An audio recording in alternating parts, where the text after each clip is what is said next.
बंदर के परेशानियाँ। एक जंगल में एक भेड़िया रहता था। वह जंगल के जानवरों को मारकर अपनी भूख को मिटाता था, लेकिन कभी कभी उसे कितना ढूंढने पर भी आहार नहीं मिलता था। तब वो रात के समय सबके सोने पर जंगल के पास के गांव में जाकर बकरियों को मारकर जंगल में लाकर खाता था। भेड़िया के कारनामों को एक बंदर बड़ी जिज्ञासा से देखता था। यह बात जानने वाला भेड़िया चतुराई से अपने कारनामों को महान बनाकर बंदर से बोलता था। हे बंदर मेरे दोस्त, मालिकों को भनक तक ना लगते हुए बकरियों को पकड़ लाना कोई आसान काम नहीं है। उसके लिए भी बहुत बुद्धि होनी चाहिए। बोलता हुआ अपने आप की बड़ाई करने लगा। उसके बातों में आने वाले बंदर को ऐसे एक दिन बंदर ने भेड़िया से पूछा, तुम जब उस गांव में जाओगे ना, तब मुझे भी अपने साथ ले जाना। मुझे ना तेरे कारनामों को देखना है। तब भेड़िया ने कहा, हाँ, क्यों नहीं, आज रात को ही तुम्हें ले जाऊंगा। आज रात को तैयार रहना। फिर बंदर खुशी से उछल पड़ा।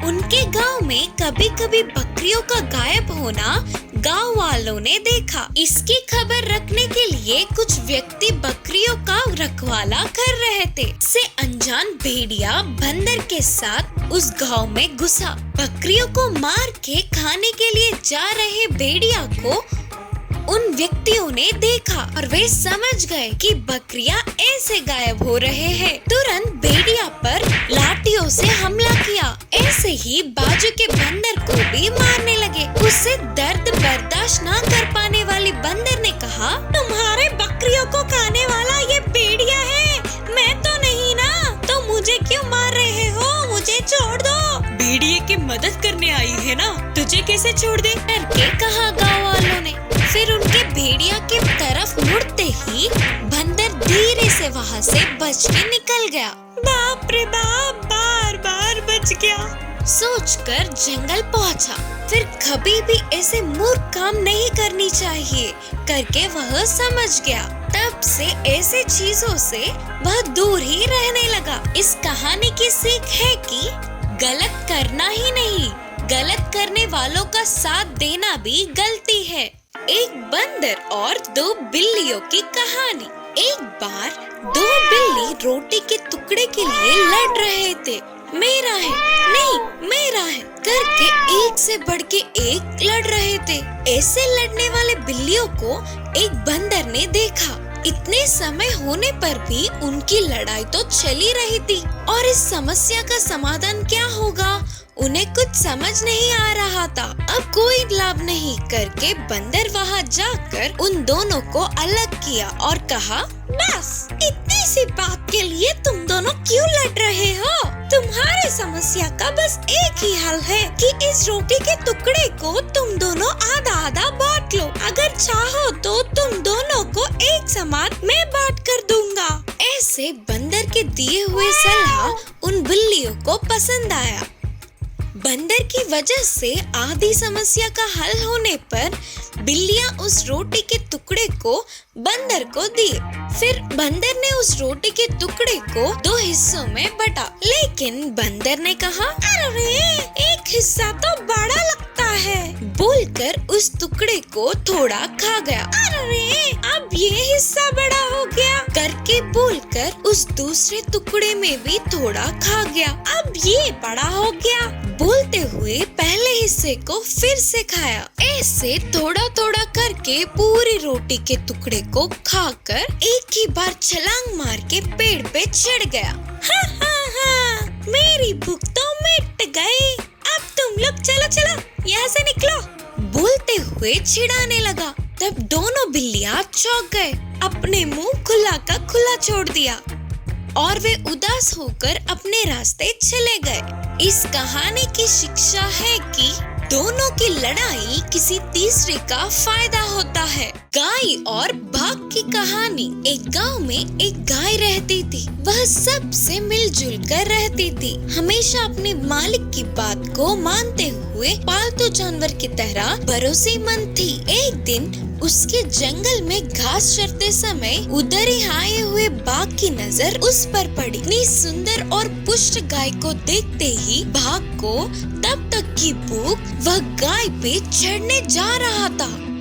यह देखने वाले गाय ने तुरंत कहा, रुको बाघ राजा रुको, पहले मेरी बातें तो सुन लो। घर पे मेरी एक नन्ही सी बछड़ा है, उसे अभी इस दुनिया के बारे में कुछ नहीं पता और मैंने उसकी आज की भूख को भी नहीं मिटाया। अगर आपकी दया होगी तो मैं अपनी बच्ची को पेट भर के दूध पिलाकर सबके साथ कैसे रहना है अच्छे बातें सिखाकर आती हूँ।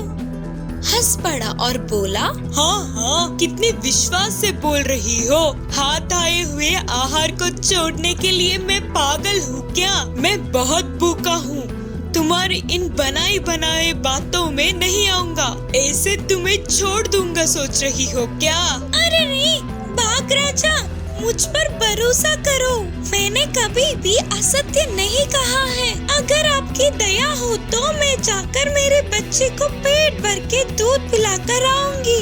ऐसे मिली जिंदगी को मुझे नहीं जीना। भूख से तड़पने वाले आपकी भूख को मिटाने से अच्छा कोई और पुण्य का काम नहीं होगा। मुझ पर भरोसा करें। हंस पड़ा और बोला, ठीक है तुम अभी जाओ, लेकिन वापस नहीं लौटे तो फिर कभी न कभी तो तुम मेरे हाथ लगोगी ही ना, तब देख लूंगा। उन बातों से खुश होने वाली गाय जल्दी जल्दी घर पहुंचकर अपनी बच्ची को पेट भर के दूध पिलाते हुए कहा, बच्चे यही हमारी आखिरी मुलाकात है, अच्छे से रहना, बुद्धिमान बनकर मालिक की मदद करना, सबसे अच्छे से रहना, कोई लड़ाई मत कर, कभी भी किसी भी चीज के लिए झूठ मत बोल, हमेशा सच्चाई का साथ देना और वही तुम्हारी रक्षा करेगी। सबसे अच्छा नाम कमाना और अपनी जिंदगी को साकार बनाना।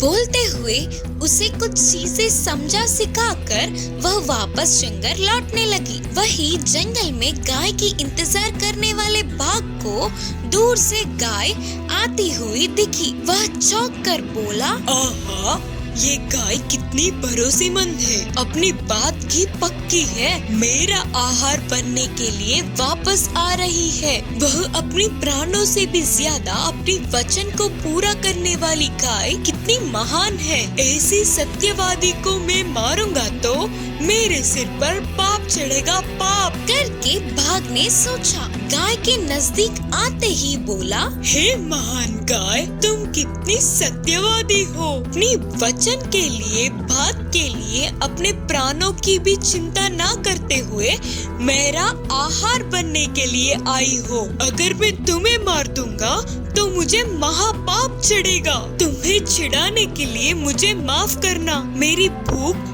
आज नहीं तो कल कैसे भी बुझा लूंगा। तुम अपने घर जाकर अपने बच्चे के साथ आराम से जीना। तब गाय खुशी से घर जाकर अपने बच्चे के साथ हमेशा खुशी खुशी से रहने लगी। इस कहानी की सीख है कि अगर हम अपनी बात पर अड़े रहे तो उसका फल हमें जरूर मिलता है।